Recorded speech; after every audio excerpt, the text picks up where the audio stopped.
de Belmonte, situada nas sombras das montanhas, era um lugar tranquilo, onde as pessoas viviam uma vida simples e devota. Isabel, filha do fazendeiro Thomas, era admirada pela sua bondade e beleza etérea. Desde criança, tinha uma sensibilidade que a destacava. Era capaz de perceber coisas estranhas como presenças invisíveis e presságios, o que trazia certo desconforto a seus pais. No entanto, ninguém imaginava o que viria a acontecer com ela. Na noite de outubro, em que tudo mudou, Isabel foi tomada por um terror inexplicável. Gritos ecoaram da casa dos pais. Palavras em línguas desconhecidas saíam de sua boca e seu corpo parecia estar à mercê de uma força invisível. O desespero de Thomas e sua esposa, Helena, só aumentava à medida que os dias passavam e Isabel se afundava mais em comportamentos que beiravam o inumano. Thomas, então, decidiu buscar a ajuda do padre Alfonso, o homem mais piedoso da aldeia, para salvar sua filha. Padre Alfonso era um homem de fé profunda, experiente na doutrina cristã e conhecedor dos perigos espirituais. Ao receber o pedido de Thomas, ele sentiu uma perturbação, como se pressentisse a gravidade do que estava por vir. Quando finalmente encontrou Isabel amarrada em uma cama, com olhos negros que pareciam poços sem fim, o padre soube que não estava diante de um caso comum.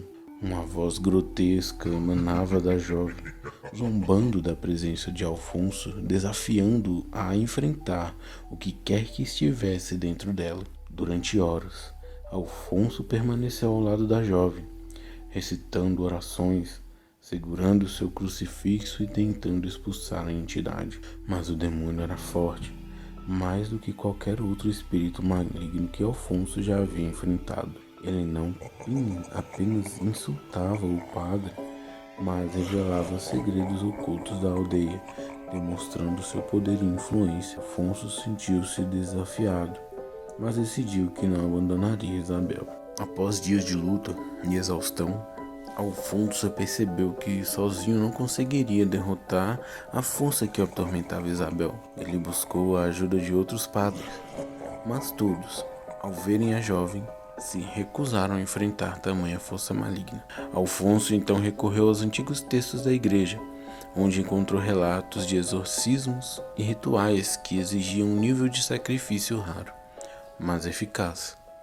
A cada página lida, ele compreendia que esse seria um caminho arriscado e que, ao final, talvez não houvesse retorno para ele. Determinado a salvar a jovem, Alfonso decidiu seguir o ritual mais poderoso que encontrou. Ele se preparou, mental e espiritualmente, confessou seus pecados e se despediu silenciosamente de tudo que conhecia, com a convicção de que sua vida poderia estar no fim. Naquela mesma noite, ele voltou para o quarto onde Isabel estava confinada, pronto para enfrentar o mal com todo o seu ser.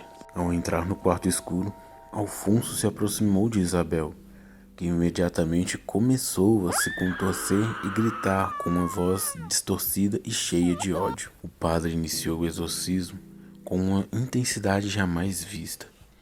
Enquanto rezava, ele sentiu uma presença opressora envolvendo o ambiente, como se estivesse sendo puxado para o mesmo abismo que consumia a alma da jovem. Em um momento de desespero, Alfonso segurou Isabel com força, tentando encontrá-la por trás daquele olhar vazio.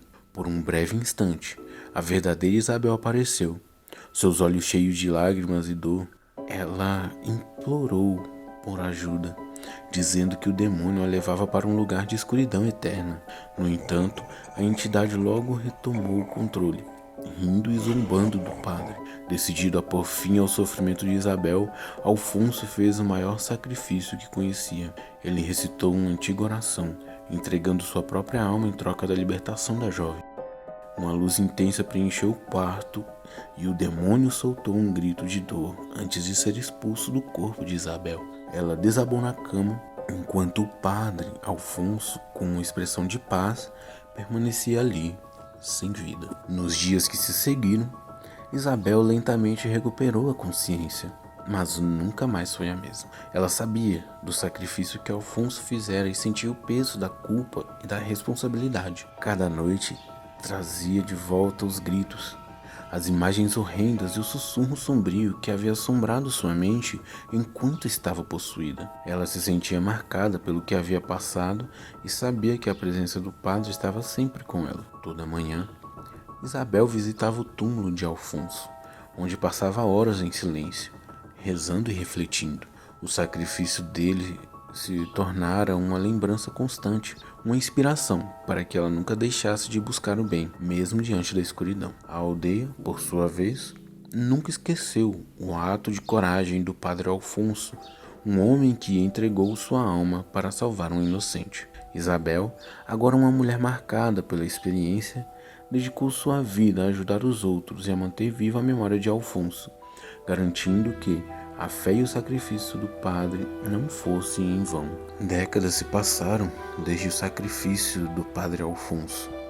E Isabel, agora uma mulher idosa, era uma figura venerada na aldeia de Belmonte. Embora as pessoas falassem dela com respeito, poucos conheciam sua verdadeira história. Isabel dedicou a vida à compaixão, cuidando dos doentes, ajudando os mais necessitados, em memória do padre que havia dado a própria alma para salvar a sua. Em suas preces noturnas, ela sempre sussurrava o nome de Alfonso, agradecendo silenciosamente por seu ato de amor e coragem. Nas noites mais escuras, Isabel ainda sentia uma presença ao seu lado, uma paz que a acalmava. Era como se Alfonso estivesse sempre por perto, velando por ela e pela aldeia. Muitas vezes, ao fechar os olhos, ela via o rosto dele, sereno, no mesmo estado de paz em que o encontrara após o exorcismo. Esses momentos lhe davam forças e a certeza de que a alma do padre estava em um lugar de luz. As lápides de Padre Alfonso, ao lado da de Isabel, tornou-se um local de peregrinação, e nas noites de lua cheia, alguns dizem que é possível ver uma luz suave pairando sobre as duas sepulturas, como se os espíritos de Alfonso e Isabel permanecessem ali, juntos, protegendo a aldeia para sempre. Anos depois, a aldeia fez uma estátua de Padre Alfonso e Isabel, para as novas gerações nunca esquecerem da história deles.